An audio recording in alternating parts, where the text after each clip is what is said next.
Euphoria season premiere recap. There's my heart littered with enough dick shots to make a parent faint.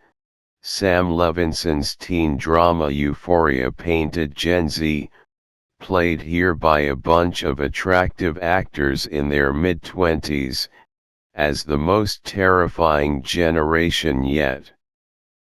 They party hard, get high, and send nudes in a period where you're forced to grow up early. Whether Euphoria is successful in representing modern adolescence is still in debate. Before it had even started, remember the 30 Penises drama? The show had weathered accusations of provocation for provocation's sake, dipping its toe into every hot-button topic imaginable from drug addiction to abortion, often lacking in nuance. Euphoria has also faced criticisms for prioritizing style over substance, resorting to dream sequences and ostentatious cinematography to distract from its weak writing. As for this writer, I'm firmly in the middle of public opinion, appreciative of its beauty but not so receptive when it indulges in its worst impulses. One prime example, the ending of Season 1. The breathtaking sequence set to Donny Hathaway brings Rue's past and present together for a devastating build-up to her relapse, only to be undercut by an unnecessary music number. Zendaya's voice is beautiful, but please save it for the credits. Nevertheless, the show carried on strong, gaining a devout following and an Emmy Award for Zendaya. And then COVID hit. Filming for the next season was delayed by a year, but to satiate fans' appetites, it briefly returned with its biggest shocker yet, a display of restraint. The two holiday specials may have been limited physically by the constraints of a pandemic, but in simply allowing Rue and Jules to speak candidly for an hour in the aftermath of their separation at the train station, they enriched Euphoria for the better. The episodes also did wonders for their characters who were becoming worryingly one-note, especially pixie dream girl Jules.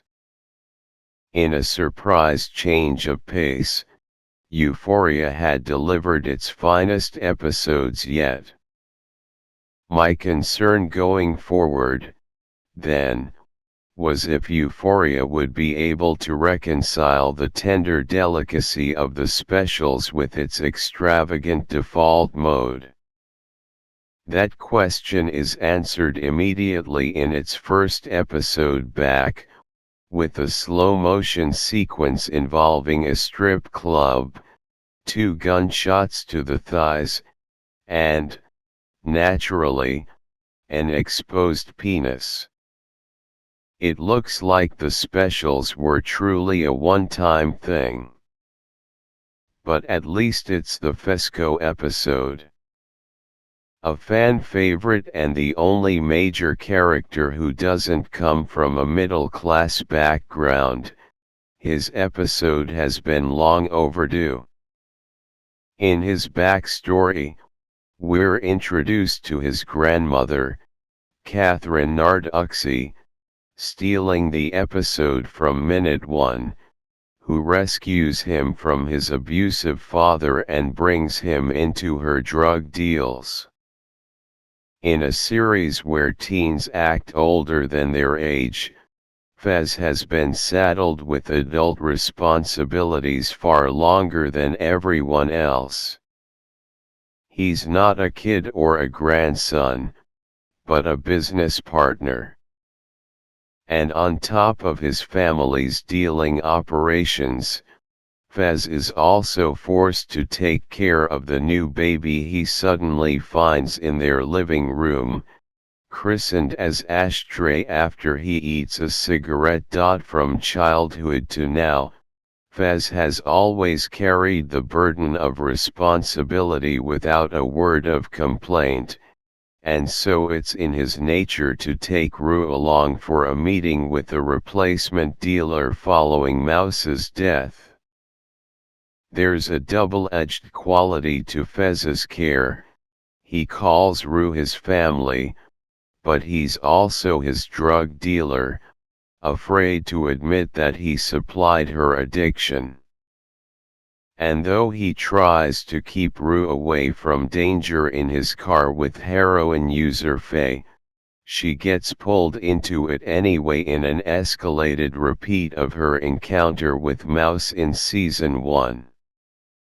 Fez's tendency to shy away from consequences is reflected in his grandmother's attitude toward his uncle's death by McDonald's: blame the individual, not the supplier. When Lexi later asks him how he can deal drugs and still believe in God, he recounts that same McDonald's analogy, only to be shut down. "If I were God, I don't think I'd let McDonald's CEO in heaven," she retorts.